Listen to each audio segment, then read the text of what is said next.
దేవుని వాక్యమైన పరిశుద్ధ గ్రంథం బైబిల్లో నుండి సంఖ్యాకాండం 22వ అధ్యాయాన్ని చదువుకుంటాం. సంఖ్యాకాండం 22వ అధ్యాయం. తర్వాత ఇజ్రాయేలీయులు సాగి ఎరికోకు ఎదురుగా యొర్దాను తీరముననున్న మోయాబు మైదానంలో దిగిరి.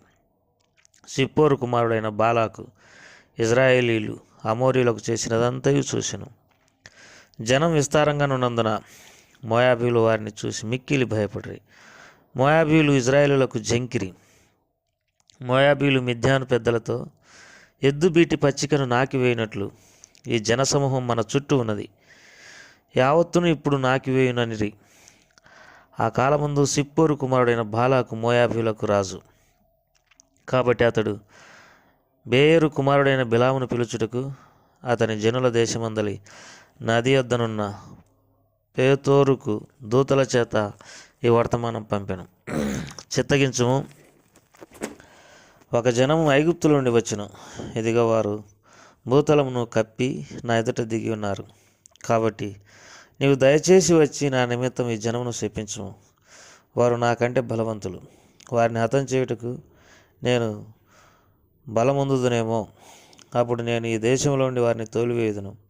ఎలా అనగా, నువ్వు దీవించువాడు దీవింపబడుననివి, శపించువాడు శపింపబడుననివి నేను ఎరుగుదును. కాబట్టి మోయాబు పెద్దలను మిద్యాను పెద్దలను సోది సొమ్మును చేతబట్టుకుని బిలాము వద్దకు వచ్చి బాలాకు మాటలను అతనితో చెప్పగా, అతడు వారితో, ఈ రాత్రి ఇక్కడనే ఉండుడి. యెహోవా నాకు సెలవిచ్చిన మాటలను నేను తిరిగి వచ్చి మీతో చెప్పేదను నేను. అప్పుడు మోయాబు అధికారులు బిలాము వద్ద బస చేసిరి. దేవుడు బిలాము వద్దకు వచ్చి, నీ యొద్దనున్న ఈ మనుషులు ఎవరని అడగగా, బిలాము దేవునితో ఇట్లా నేను, సిప్పోరు కుమారుడైన బాలాకను మోయాబు రాజు చిత్తగించుము. ఒక జనము ఐగుప్తు నుండి బయలుదేరి వచ్చును. వారు భూతలమును కప్పుచున్నారు. నీవు ఇప్పుడే వచ్చి నా నిమిత్తం వారిని శపించుము. నేను వారితో యుద్ధం చేసి వారిని తోలివేయుదునేమో అని వీరి చేత నాకు వర్తమానం పంపెను. అందుకు దేవుడు, నీవు వారితో వెళ్ళకూడదు, ఆ ప్రజలను శపింపకూడదు, వారు ఆశీర్వదించబడినటువంటి వారు అని బిలాముతో చెప్పాను. కాబట్టి బిలాము ఉదయమున లేచి బాలాకు అధికారులతో, మీరు మీ స్వదేశమునకు వెళ్ళుడి, మీతో కూడా వచ్చుటకు యెహోవా నాకు సెలవేనని చెప్పుచున్నాడు అనగా, మోయాబు అధికారులు లేచి బాలాకు వద్దకు వెళ్ళి, బిలాము మాతో కూడా రానుల్లడాయననిరి. ఆయనను బాలాకు వారి కంటి బహు ఘనత వహించిన మరి ఎక్కువ మంది అధికారులను మరలా పంపాను. వారు బిలాము వద్దకు వచ్చి అతనితో, నీవు దయచేసి నా యొద్దకు వచ్చుటకు ఏమీ అడ్డం చెప్పకము. నేను నీకు బహు ఘనత కలగజేసేదను. నీవు నాతో ఏం చెప్పుదువో అది చేసేదను కనుక నీవు దయచేసి వచ్చి నా నిమిత్తం ఈ జనమును శపించమని సిప్పోరు కుమారుడైన బాలాకుకు చెప్పిననిరి. అందుకు బిలాము, బాలాకు తన ఇంటిడు వెండి బంగారంలో నాకు ఇచ్చినను కొద్ది పని అయినను గొప్ప పని అయినను చేయనట్లు నేను నా దేవుడైన యెహోవా నోటి మాట మీరలేను. కాబట్టి మీరు దయచేసి ఈ రాత్రి ఇక్కడ నుండుడి. యెహోవా నాతో ఇక నేమి చెప్పునో నేను తెలుసుకుందునని బాలాకు సేవకులకు ఉత్తరం ఇచ్చాను. ఆ రాత్రి దేవుడు బిలాము నద్దకు వచ్చి, ఆ మనుషులను పిలవచ్చినడలా నీవు లేచి వారితో వెళ్ళము. అయితే నేను నీతో చెప్పు మాట చొప్పుననే నీవు చేయవలనని అతనికి సెలవిచ్చాను. ఉదయమున బిలాము లేచి తన గాడిదకు గంత కట్టి మోయాబు అధికారులతో కూడా వెళ్ళాను. అతడు వెలుచుండగా దేవుని కోపం రగులుకొనెను. యెహోవా దూత అతనికి విరోధి అయి త్రోవలో నిలిచెను. అతడు తన గాడిదనెక్కి పోవుచుండగా అతని పనివారు ఇద్దరు అతనితో కూడా నుండిరి. యెహోవా దూత ఖడ్గం దూసి చేత పట్టుకుని త్రోవలో నిలిచిండుట ఆ గాడిద చూశాను గనుక అది త్రోవను విడిచి పొలంలోనికి పోయాను. బిలాము గాడిదను దారికి మలపవలనని దాన్ని కొట్టగా యెహోవా దూత ఇరుపక్కలను గోడలు గల ద్రాక్ష తోటల సందులో నిలిచెను. గాడిద యెహోవా దూతను చూసి గోడ మీద పడి బిలాము కాలును గోడ కదిమాను గనుక అతడు దాన్ని మరలా కొట్టెను. యెహోవా దూత ముందు వెళ్ళుచు కుడికైనను ఎడమకైనను తిరుగుటకు దారిలేని ఇరుగుచోటును నిలవగా గాడిద యెహోవా దూతను చూసి బిలాముతో కూడా కింద కూలను గనుక బిలాము కోపం మండి తన చేతి కర్రతో గాడిదను కొట్టెను. అప్పుడు యెహోవా గాడిదకు వాక్కునిచ్చాను గనుక అది, నీవు నన్ను ముమ్మారు కొట్టితివి, నేను నేనేం చేస్తున్నాను బిలాముతో అనగా, బిలాము, నీవు నా మీద తిరగబడితివి, నా చేత ఖడ్గమున్న ఎడల నిన్ను చంపిందునని గాడిదతో నేను. అందుకు గాడిద, నేను నీ దానమైనది మొదలుకొని నేటి వరకు నువ్వు ఎక్కుచూ వచ్చిన నీ గాడిదను కానా? నేను ఎప్పుడైనాను నీకు ఇట్లు చేయుట కద్దా అని బిలాముతో అనగా అతడు లేదా నేను. అంతలో బిలాము కన్నులు తెరిచాను గనక దేవుని 31 వచ్చును. అంతలో యెహోవా బిలాము కన్నులు తెరిచాను గనక దూసిన ఖడ్గం చేత పట్టుకొని త్రోవలో నిలిచి ఉన్న యెహోవా దూతను అతడు చూసి తల వంచి సాష్టాంగ నమస్కారం చేయగా, యెహోవా దూత, ఏ ముమ్మారు నీ గాడిదను నీ వేళ కొట్టితివి, ఇదిగో నా ఎదుట నీ నడత విపరీతమైనది గనక నేను నీకు విరోధినై బయలుదేరి వచ్చి తిని. ఆ గాడిద నన్ను చూసి ఈ ముమ్మారు నా ఎదుట నుండి తొలిగాను. అది నా ఎదుట నుండి తొలగని ఎడల నిశ్చయంగా నేను అప్పుడే నిన్ను చంపి దాని ప్రాణమును రక్షించి ఉందునని అతనితో చెప్పాను. అందుకు బిలాము, నేను పాపం చేసి తిని నీవు నాకు ఎదురుగా త్రోవలో నిల్చుట నాకు తెలిసినది కాదు. కాబట్టి ఈ పని నీ దృష్టికి చెడ్డదైతే నేను వెనుకకు వెళ్ళేదనని యెహోవా దూతతో చెప్పగా, యెహోవా దూత, నువ్వు ఆ మనుషులతో కూడా వెలుము, అయితే నేను నీతో చెప్పు మాటయే కానీ మరేమీ పలకకూడదని బిలాముతో చెప్పాను. అప్పుడు బిలాము బాలాకు అధికారులతో కూడా వెళ్ళాను. బిలాము వచ్చినని బాలాకు విని ఆ పులిమెరల చివరనున్న అర్నోను తీరమందలి మోయాబు పట్టణం వరకు అతన్ని ఎదుర్కొన బయలువెళ్ళగా, బాలాకు బిలాముతో, నిన్ను పిలుచుటకు నేను నీ యొద్దకు దూతలు పంపింటిని గదా, నా యొద్దకు నువ్వేళ రాకపోతివి, నిన్ను గణపరచ సమర్థుడను కానా నేను. అందుకు బిలాము, ఇదిగో నీ యొద్దకు వచ్చి తినైనా నేనేమి ఆయననేమి ఏదైనాను చెప్పుటకు నాకు శక్తి కలదా? దేవుడు నా నోట పలికించు మాటయే పలికేదనని బాలాకుతో చెప్పాను. అప్పుడు బిలాము బాలాకుతో కూడా వెళ్ళాను. వారు కిరియాతు హుచ్చోతుకు వచ్చినప్పుడు బాలాకు ఎడ్లను గొర్రెలను బలిగా అర్పించి కొంత భాగం బిలామునకును అతని యొద్దనున్న అధికారులకును పంపాను. మరునాడు బాలాకు బిలాము తోడుకొని పోయి బయలు యొక్క ఉన్నత స్థలముల మీద నుండి జనులను చివరి వరకు చూడవలెనని అతని అచ్చట ఎక్కించెను. ప్రభువారి మాటలను మన కొరకై దీవించి ఆశీర్వదించును గాక. మీ అందరికీ యేసుక్రీస్తు ప్రభునామం పేరట శుభములు తెలియజేస్తుంటున్నాం. దేవుని వాక్యము ఎంతో ప్రశస్తమైనది. ఆకాశం భూమి గతించిన నా మాటలలో మరి ఒక పొల్లైనను గతించిపోదని యేసు ప్రభువారు సెలవిచ్చినాడు. ప్రతి వాక్యము, ప్రతి అధ్యాయము, ప్రతి పుస్తకము దేవుడు మన కొరకై రాయించినాడు. దాన్ని బట్టి మనం ఎంతో ధన్యులం. మనము బద్ధకమును సోమర్థనమును పక్కన పెట్టేసి ప్రభువును బట్టి ఎంతో వాక్యాన్ని శ్రద్ధగా చదవడానికి ప్రభు మన కృప చూపించునుగాక. ప్రియమైన సోదరులారా, ఇక్కడ ఇజ్రాయేలీలు మోయాబు మైదానంలో దిగినారు. అప్పుడు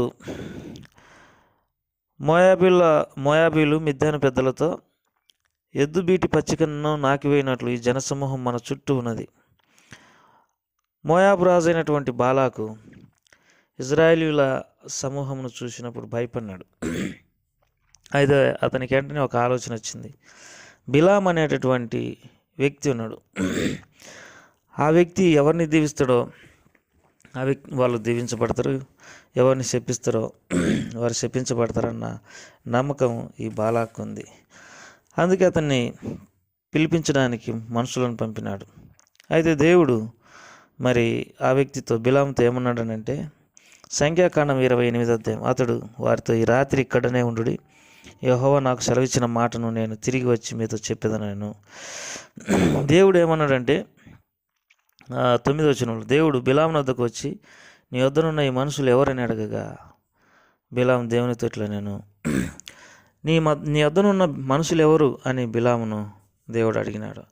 దేవునికి అన్నీ తెలుసు కాబట్టి ఆయన తన ప్రజలను ఏదో చేయబోతాడు బిలాము ఈ బాలాక్ అనేటటువంటి వ్యక్తులన్న ఉద్దేశంలోనే ముందస్తుగానే దేవుడు బిలాం దగ్గరికి వచ్చి, మనుషులు ఎవరు అని అన్నప్పుడు, ఇజ్రాయేలులను శపించడానికి నన్ను పిలుచుకొని పోవడానికి వచ్చినారన్నప్పుడు దేవుడు అంటాడు, వారిని శపించొద్దు అనగా ఇజ్రాయేలులను శపించొద్దు, వారు ఆశీర్వదించబడినటువంటి వారు. ప్రియమైనటువంటి వారులారా, ఇజ్రాయేలీలు వారికి అనేక పోరాటాలు ఉన్నప్పటికీ మొత్తం మీద చూసుకుంటే వారు ఆశీర్వదించబడినటువంటి వారు. వారిలో ఎన్నో విషయాలలో అవిధేయత దేవుని ఎడల ఉన్నప్పటికీ, అయితే ఓవరాల్గా చూసుకున్నప్పుడు వారు దేవుని చేత ఆశీర్వదించబడినటువంటి వారు. అప్పటికప్పుడు వారు దేవుని వద్దకు వచ్చినటువంటి వారు కాదు. ఈ 40 సంవత్సరాలు వారు దేవునిలో ఎన్నో విషయాలు నేర్చుకుంటూ వచ్చినారు. దేవుని చేత దీవించబడుతూ వచ్చినారు. పిల్లలు దీవించబడినారు, పెద్దలు జీవించబడినారు, వృద్ధులు జీవించబడినారు, అందరూ దీవించబడినారు. అందుకే దేవుని వాక్యంలో మరి వారు ఆశీర్వదించబడినటువంటి వారు అని దేవుని వాక్యంలో రాయబడింది. ప్రియమైనటువంటి వారులారా, అప్పటికప్పుడు వారు దేవుని వద్దకు వచ్చినటువంటి వారు కాదు. ఏదో అప్పటికప్పుడు వారు వేషం వేసుకొని భక్తి చేసినటువంటి వారు కాదు. ఎన్నో సంవత్సరాలుగా శిలువను మోస్తూ వచ్చినారు, దేవుని వెంబడిస్తూ వచ్చినారు, దేవుని మాట విని అరణ్యంలో ప్రయాణం చేస్తూ వచ్చినారు, ఎన్నో అవస్థలు పన్నారు. అందుకే దేవుడు వారి గురించి ఏమంటే వారు ఆశీర్వదించబడినటువంటి వారు. నువ్వు చెప్పకూడదు, వారిని చెప్పించకూడదు అన్నప్పుడు మరి బాలాకు అధికారులతో మీ స్వదేశానికి వెళ్ళండి, దేవుడు వద్దన్నాడు అని చెప్పినాడు. బిలాము వారితో మరి దేవుడు వద్దన్నాడు, మీరు వెళ్ళండి అని చెప్పినాడు అధికారులతో. మళ్ళా బాలాకు ఘనత వహించినటువంటి అధికారులను బిలాం దగ్గరికి పంపించినాడు. మరి బిలాం దగ్గరికి పంపించినప్పుడు మరలా దేవుడు ఏం చెప్తాడో విందామని బిలాం అన్నప్పుడు దేవుడు అంటాడు, నువ్వు పొమ్మంటాడు. ఎందుకంటే దేవునికి అర్థమైంది ఈ బిలాము సోదె సొమ్ము మీద ఆశ కలిగి ఉన్నాడని. ఎందుకంటే ఆ మనిషి మనసును, బిలాము యొక్క మనసును ఎరిగినటువంటి వాడు. పో అన్నాడు. అయితే ఏం జరిగిందంటే పోతా ఉన్నప్పుడు దేవుని యొక్క కోపం అతని మీదకి రగిలినప్పుడు యెహోవా దూత అతనికి విరోధమై త్రోవలో నిలిచినాడు. ఆ గాడిద, అతడు ఎక్కినటువంటి గాడిద పక్కకు పోతుండగా మరి గాడిదని కొట్టినాడు. మళ్ళా ఇంకొకసారి గాడిదని కొట్టినాడు. మూడోసారి ఆ గాడిద కూలబన్నది. కారణం ఏంటంటే ఎదురుగా ఖడ్గం తీసుకొని దేవదూత నిలిచింది. అప్పుడు మూడోసారి మళ్ళా కొట్టినాడు. 28 వచనం చదువుకుంటాం. అప్పుడు యెహోవా గాడిదకు వాక్కునిచ్చాను గనక అది నీవు నన్ను ముమ్మారు కొడితివి, నేనేం చేస్తే నేను బిలాముతో అనగా, బిలాము నీవు నా మీద తిరగబడితివి, నా చేత ఖడ్గం ఉన్న ఎడల నిన్ను చంపిందునని గాడిదతో నేను. అందుకు గాడిద, నేను నీ దానమైనది మొదలుకొని నేటి వరకు నువ్వు ఎక్కుచ్చు వచ్చిన నీ గాడిదని నేను కానా, నేను ఎప్పుడైనా నీకు ఇట్లు చేయుట కద్దా అని బిలాముతో అనగా అతడు లేదా. నేను ఇక్కడ గాడిద మాట్లాడింది. దేవుడు గాడిదకు వాక్కు ఇచ్చినాడు. అది మాట్లాడింది, నన్ను ముమ్మారు ఎందుకు కొట్టినావు అన్నప్పుడు మరి నా చేత ఖడ్గం ఉంటే దాన్ని చంపివేసి ఉందునని మరి బిలాం అని అంటాడు.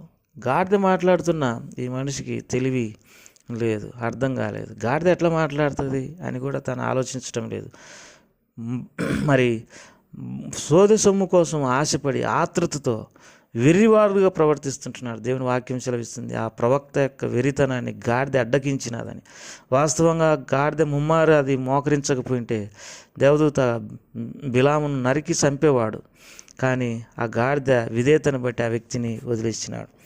పిల్లరా, ఇక్కడ మనం తెలుసుకోవాల్సినటువంటి విషయం ఏంటంటే డబ్బు కోసము మరి సోదె సొమ్ము కోసము వెర్రివాడుగా సోదెగాడుగా మారిన బిలాము. ఎంతోమంది దేవుని పేరు చెప్పుకొని సోదె చెప్పేటటువంటి వారుగా. సోదె అంటే అర్థమైందంటే దేవుని వాక్యంలో 1 సమూయేలు గ్రంథం 3వ అధ్యాయంలో సమూయేలు చెప్పిన ఏ మాటలు కూడా తప్పిపోలేదు. అతడు ఏం చెప్తాడో అతడు నెరవేరినాయి. అది ప్రవక్త లక్షణం. అయితే ఇక్కడ ఈ సోదెగాడైనటువంటి బిలాము చెప్పే మాటలు ఒట్టి మాటలు, అవి ఏమీ జరగవు. కాబట్టి ఈ కాలంలో అనేక మంది సోదెగానులు తయారైనట్టుగా, అనగా ఏదో ఒక ఆశ లోపల ఉంటుంది.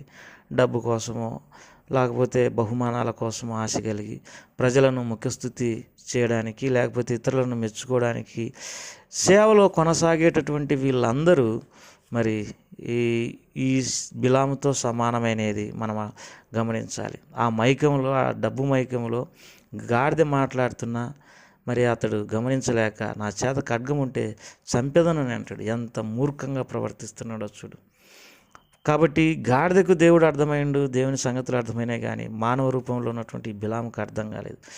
కాబట్టి ఈ బిలాము సోదెగాడు, ఎంతో ప్రమాదకరమైనటువంటి వ్యక్తి. కారణము కొన్ని ఆశలు ఇతన్ని దేవుని చేత ప్రతిష్ఠితమైన వ్యక్తిగా కాక లౌకికమైన వ్యక్తిగా చేసినాయి. ముఖ్యంగా డబ్బు, బహుమానం, వెండి, బంగారం, ఘనత, వీటన్నిటిని బట్టి లోకస్తుడిగా మారిపోయినాడు. దేవుని సేవకులు బలమైనటువంటి సేవకులుగా ఉండాలే కానీ ఆయా పరిస్థితులను బట్టి ఒట్టివారుగా సోదెగా వారుగా కాకూడదనేది దేవుని యొక్క వాక్యం సెలవిస్తున్నటువంటి మాట. ప్రభు ఈ మాటలు దీవించును గాక. ప్రేమగల తండ్రి, దయగల ప్రభునికి ఎంతో వందనాలు, స్తోత్రములు. ఈ మాటలని మా కొరకై దీవించి ఆశీర్వదించండి. మాలో నీ కార్యాన్ని నూతనపరచమని, మా ప్రియుల కుటుంబాలను దీవించమని యేసు ప్రభువు వారి నామం పేరట అడిగి వేడుకుంటున్నాం తండ్రి. ఆమేన్.